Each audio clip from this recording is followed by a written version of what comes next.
1842, in his poem Ulysses, Alfred Lord Tennyson wrote, "I meet and dole unequal laws unto a savage race that hoard and sleep and feed and know not me. I cannot rest from travel.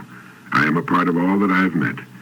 Yet all experience is an arch, wherethrough gleams that untraveled world, whose margin fades forever and forever when I move. This gray spirit yearns in desire to follow knowledge like a sinking star beyond the utmost bound of human thought.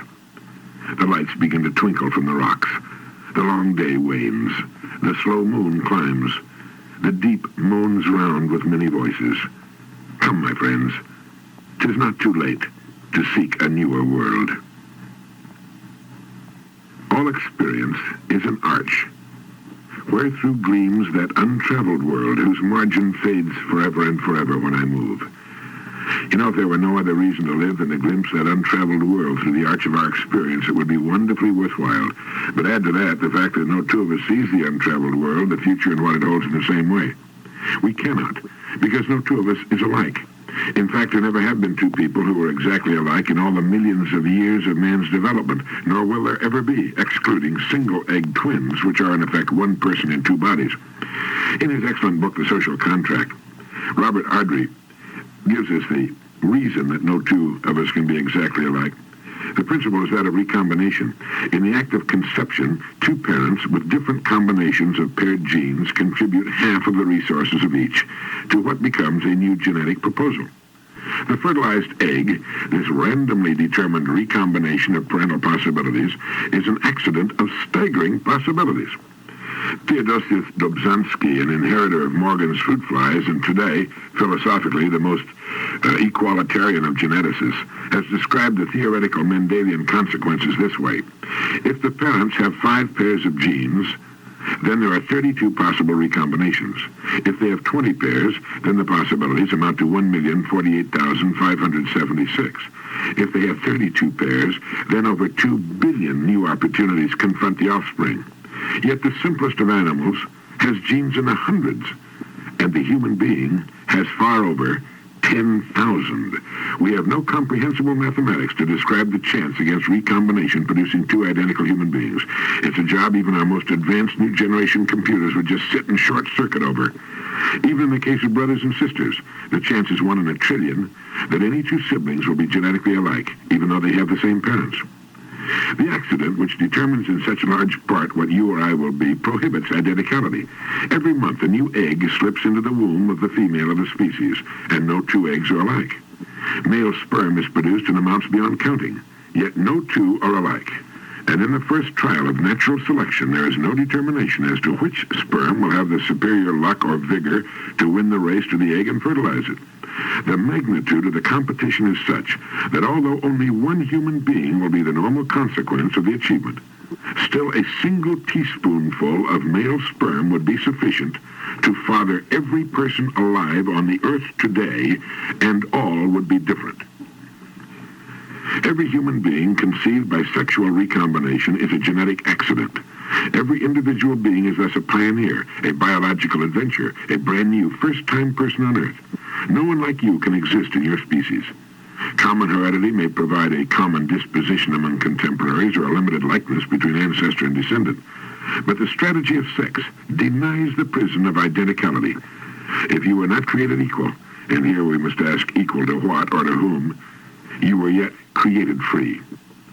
So we stand, you and I, in the arch of our experience and face the untraveled world of tomorrow. Here it's good to remember the quotation from the book, The Nature of Man. Man tends to achieve his being inasmuch as he develops love and reason. Now, with these obviously great goals before us, the development of love and reason, and the awareness of the world of opportunity that lies before us, well, things can get much better and a whole lot more interesting. But as Pierre Berthaud writes in The Future of Man, what is man and who is man? Whom and what do we mean exactly when we say that word? In this context, we normally mean the Western white civilized male adult, who is in fact only a very small percentage of the human race. Even if we consider, perhaps rightly, that this sort of human being outweighs in importance the rest of humanity. But if we take another index, for instance, a statistical one, we would mean and consider as typical for mankind the largest race, age, and sex group. That is, young Chinese females. I like that quotation because, like a bucket of ice water in the face, it straightens us up, opens our eyes, and makes us see humanity from the standpoint of love and reason in an entirely new light. Our rewards will be in proportion to our service. We are here to serve other human beings. We will grow through the arch of our experience into the opportunities of tomorrow to the extent that we develop love and reason.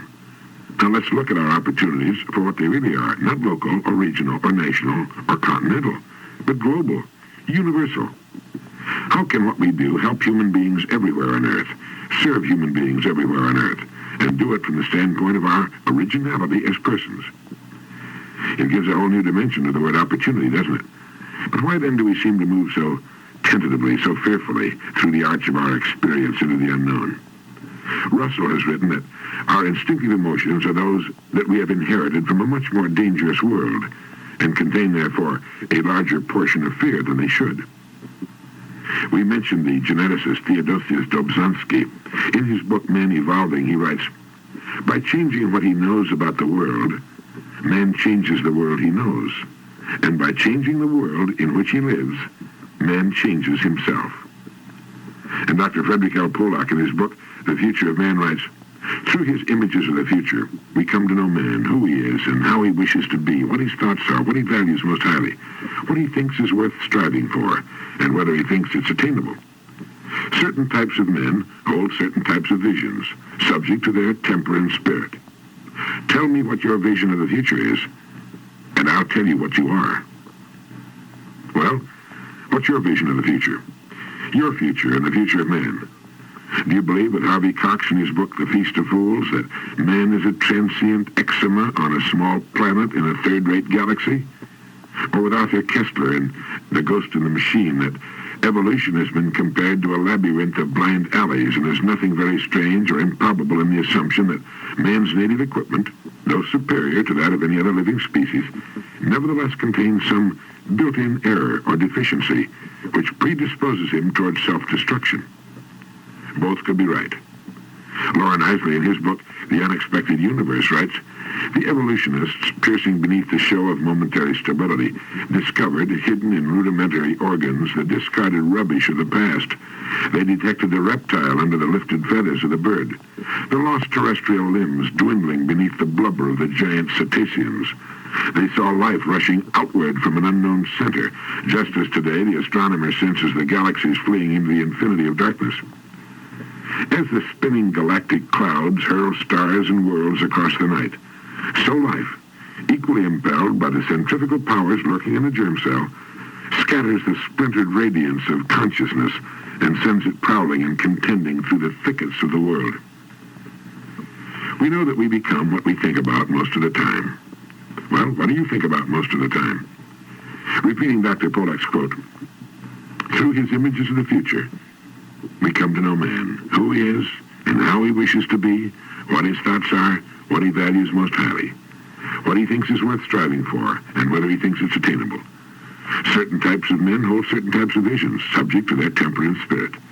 Tell me what your vision of the future is, and I will tell you what you are." You can tell what you value most highly by assessing your past decisions, by seeing what you have, in fact, achieved, what you possess, what you place importance upon, what you felt has been worth striving for, what you wish to be, what you value most highly. When we look at ourselves in the light of our originality and realize we still cling to vestigial fears no longer needed, as useless as the disappearing limbs of the whale, as we stand in the arch of our experience and see the untraveled world before us, despite the nagging doubts that must plague us from time to time, I think we have to agree with Tennyson's Ulysses and say, "Come, my friends, 'tis not too late to seek a newer world." I got my inspiration for this piece when I reread one of the Markets of Change series, which appeared in 1970 in Kaiser News, published by Kaiser Aluminum and Chemical Corporation and edited by Don Fabian. That was one of the finest series of publications I've ever had the joy of reading, and I feel genuinely sorry for any person who did not have the opportunity to read and own them. The artwork and the typography were as great as the original and scholarly writing, and I've often wondered if Mr. Fabian and his friends went on to found a publication of their own once the series ended. In the one from which I took the quotation from Tennyson and some of the other quotes, which was on ecology, number 1 of the Markets of Change series, 1970, it begins, "Once upon a time, there evolved upon this planet an organism that was ill-suited for survival. It could not run fast enough to escape its enemies. If caught, its teeth and claws were small protection. It was too big to hide under a leaf and too weak to burrow deeply into the ground. To survive, it took refuge in caves where a fire at the entrance kept predators at bay. If the fire ran out of fuel, this creature could hurl rocks and thus drive all but the most determined enemies away. Its security was measured by the amount of firewood it could accumulate and the number of rocks it could gather and store in the cave against the terrors of the night." Now you see, this was a very important sort of thing. All other creatures grew bigger teeth or learned to run faster. Alone among all the creatures on Earth, the one we're describing turned to things for its survival. This was, in the end, to make all the difference. After a while, this creature learned to cultivate some edible plants to supplement the food it could get by gathering and hunting. Growing food was at best uncertain and in any event depended on the seasons, which could not be controlled, and the creature began to store its surplus foods. His security against the vagaries of nature was measured by how much he could grow and how much he could store. His feelings for being at least partly in control of his destiny was based on the gathering of things. Well-being was measured quantitatively. The more, the better. From the very beginning, he was motivated by fear of pain, fear of death, fear that there wouldn't be enough.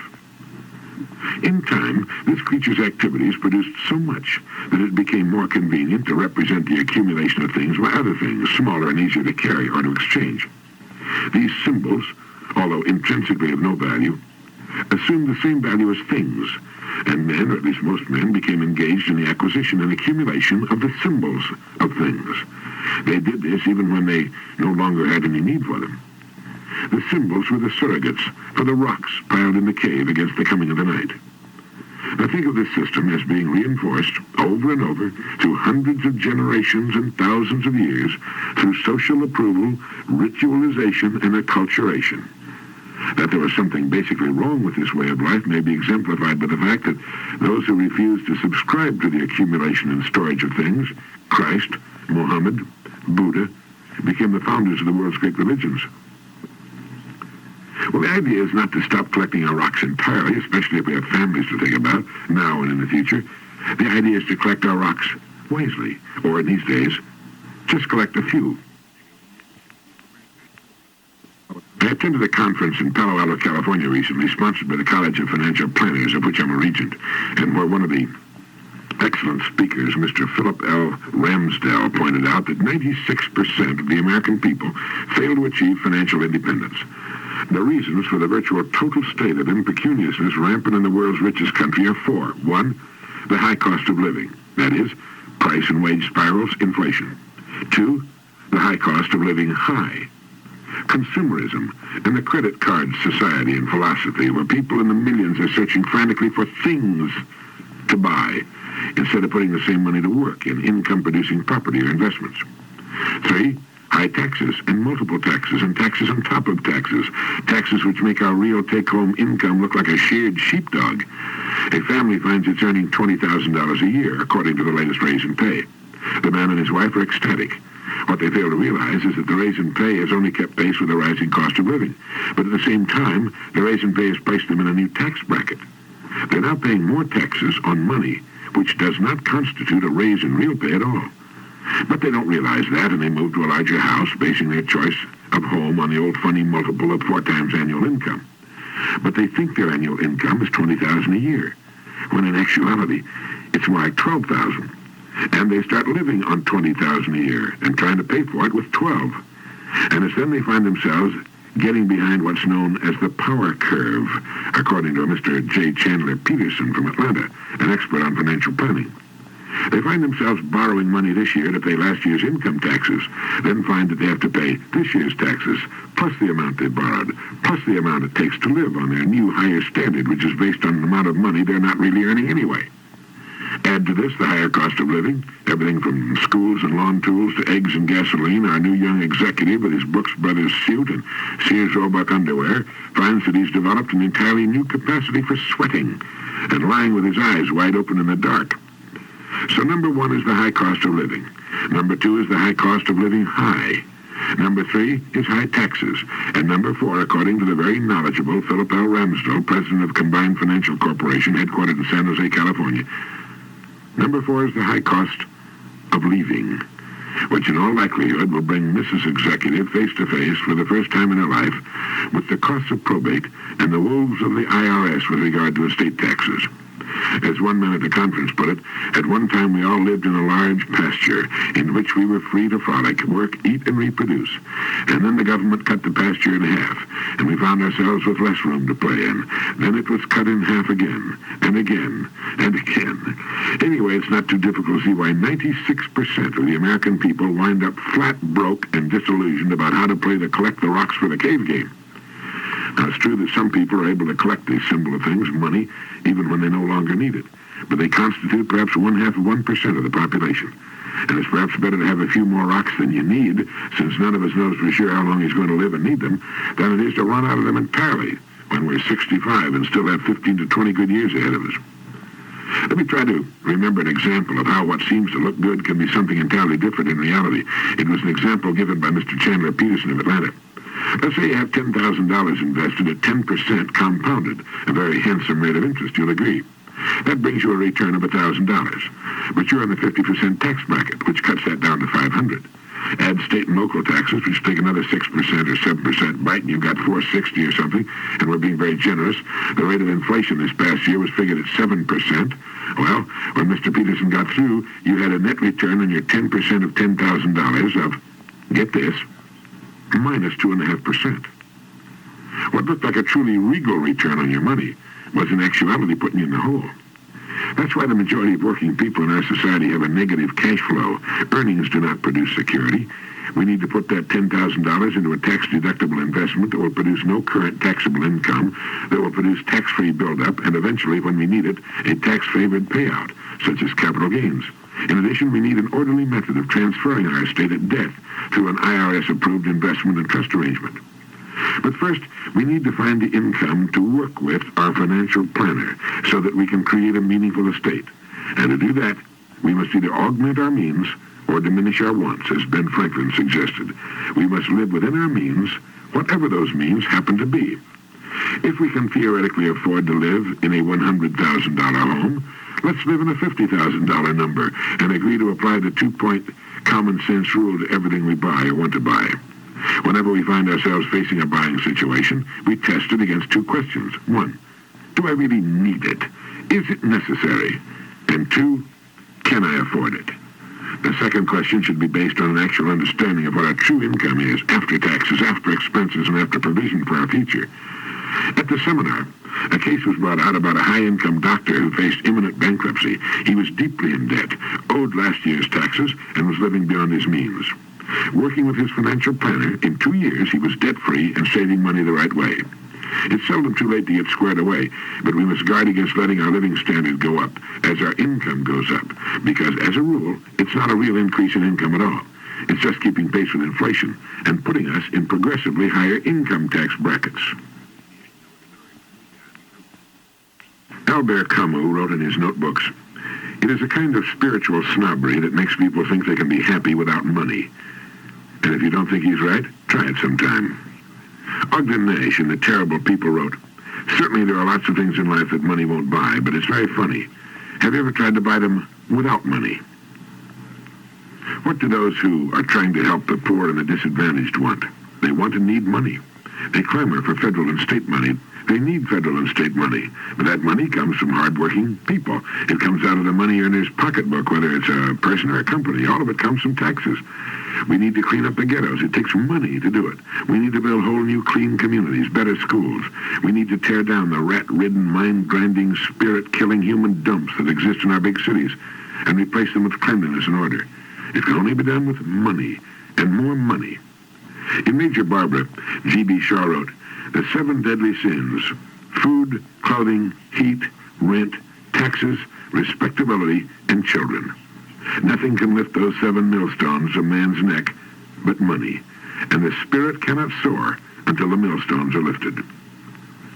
You know, millions live under the weight of a constant pressure, are torn by a ridiculous ambivalence that there's somehow something wrong with money, that money is evil, that to think about money, plan how to earn more money, indeed to earn a lot of money, is wrong somehow. It's often, strangely enough, good old mother who puts such thoughts into innocent young heads. As someone commented recently, the hand that rocks the cradle is also the hand that louses up Charlie. Yet that same mother would have been, and even may have been, in a heck of a fix without money for good shelter, warm clothing, good food, medical care, and some of the amenities of life. Getting back to G.B. Shaw, he also wrote, "Money is indeed the most important thing in the world, and all sound and successful personal and national morality should have this fact for its basis." Remember that, as Logan Pearsall Smith put it, there are few sorrows, however poignant, in which a good income is of no avail. The myth that there's something evil in money was put in the minds of the masses by those who had all the money. "Keep them poor and stupid and we'll stay rich" was the slogan of the rich in those days. Today we know that the best thing that can happen to people, to all of the people, is a measure of affluence, a substantial, more than adequate income. You know, Karl Marx's mother once said, if Karl, instead of writing a lot about capital, made a lot of capital, it would have been much better. There was a mother who knew what she was talking about. If all we did was sit under a tree and meditate and pass wisdom along to passing strangers, or wander the country teaching a better life with no wives, children, mortgages, taxes, dogs, schools, medical bills, automobiles, clothing, food, transportation, and clubs to concern ourselves about, we wouldn't have to pile rocks in our cave. But most of us seem to want these things, despite their onerous cost, and so maybe it's a good idea to find ways of having them without sweating ourselves into an early grave. While I was at the International Financial Planners Association conference in Palo Alto, I also ran across an interesting book for those who think the best way to augment their means is through a business of their own. The title of the book is Up Your Own Organization by Donald M. Dibble, who was at the conference and who gave me an autographed copy. As you might guess from the title, which is a play on Robert Townsend's book, Up the Organization, Up Your Own Organization has an introduction by Robert Townsend, former chairman of the board of Avis Rent-A-Car Corporation. In his introduction, Townsend writes, "See Northcote Parkinson as the discoverer of Parkinson's Law. Work expands so as to fill the time available for its completion." He has also written about the automatic growth that takes place in organizations. For instance, he related the number of ships in the British Navy to the number of people working in their equivalent in the Navy Department. He discovered that when the number of ships began to decline, the number of people continued to grow. 10 years after that discovery, the number of ships is still declining, and the number of people in that department is still growing. When the British Empire began to dissolve, he discovered that the number of people employed to administer the affairs of the empire continued to grow. To this day, the number is still rising, even though the empire has disappeared. His most recent discovery is that if everything continues on course, by the year 2195, everyone in Britain will be working for the government. One of our large banks got interested in this, did some research, and came to the conclusion that if the trends of the last 10 years continue, everyone in America will be working for the government by the year 2049. That's less than 80 years from now. Meanwhile, the concentration of economic power continues.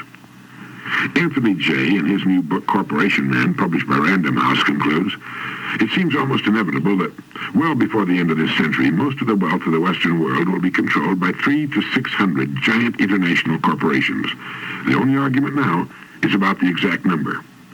And Townsend goes on to say, "As an escapee from both the American Express Company and the International Telephone and Telegraph Company, as a longtime non-admirer of big government, and as an ardent lover of human beings as individuals, I must confess that I'd almost rather see the kids reduce the country to rubble than see it pass into the clammy hands of a few hundred politicians and top corporation executives. The only thing standing in the way may be the person with enough guts to check security and start his own business. This book, Up Your Own Organization, is for that person. To me, he and his ilk are the last remnants of humanity, the only real human beings left. This book is for the individual who has been wondering for a long time whether life has to be the way it is in that big organization he or she works for. 10% chicken salad and 90% chicken you-know-what.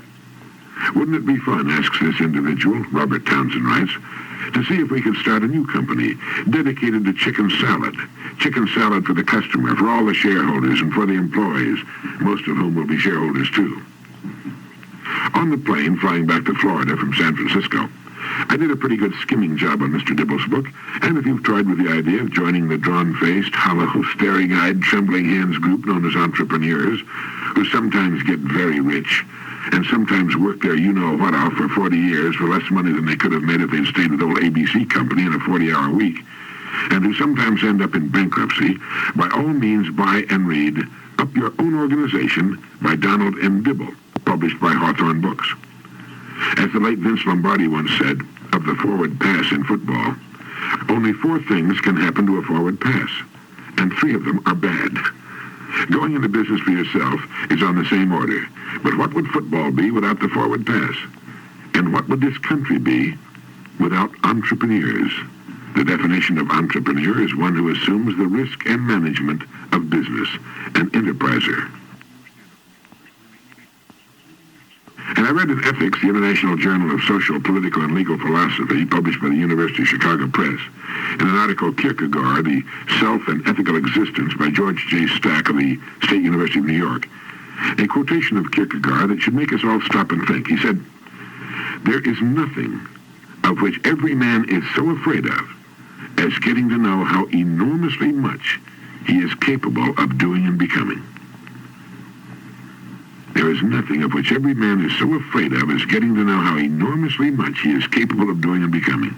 And then Stack writes, one can refuse to seek self-knowledge, can live an unexamined life, or can fall into moral indifference. But the life of such a being is not the life of a person, nor of an authentically existing individual. And again he wrote, not to take up responsibility for oneself is to lose the possibility of being a self.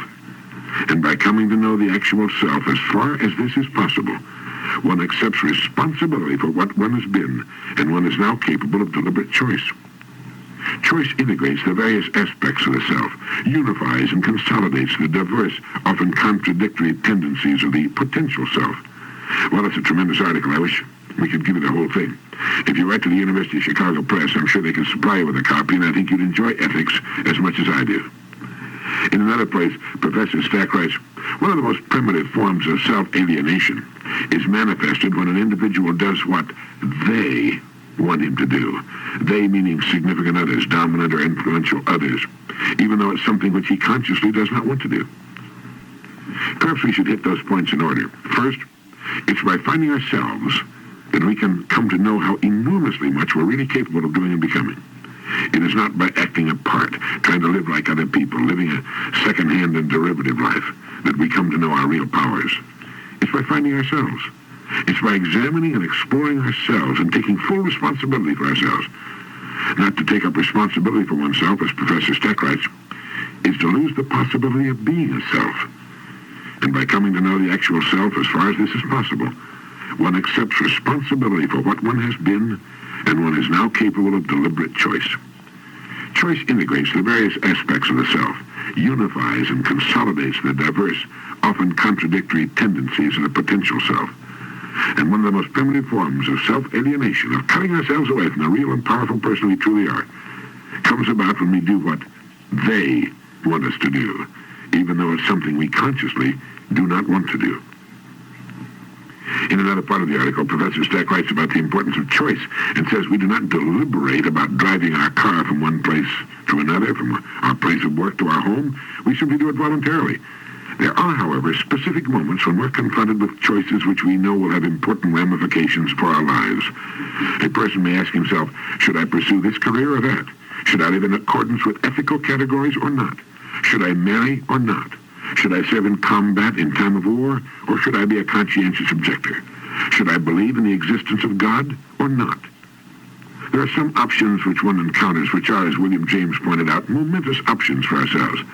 And the important thing is to choose.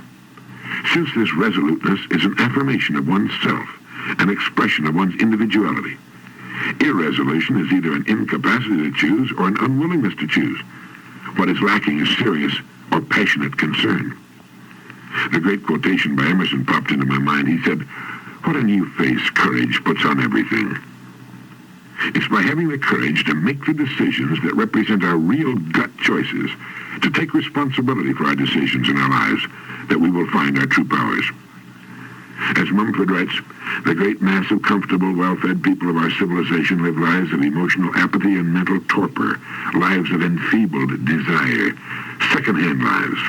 And he said, the Greeks had a word for this pallid simulacrum of real existence. They called it Hades. I think it can be said that the great majority of people do not really live as we like to think of that word at all. They spend their lives as puppets with the strings in the hands of they. What they say, what they think, how they live.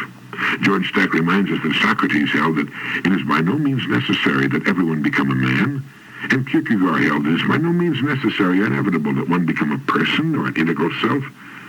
The act of choosing is not only individuating, but it's an act whereby the individual both expresses and attains freedom.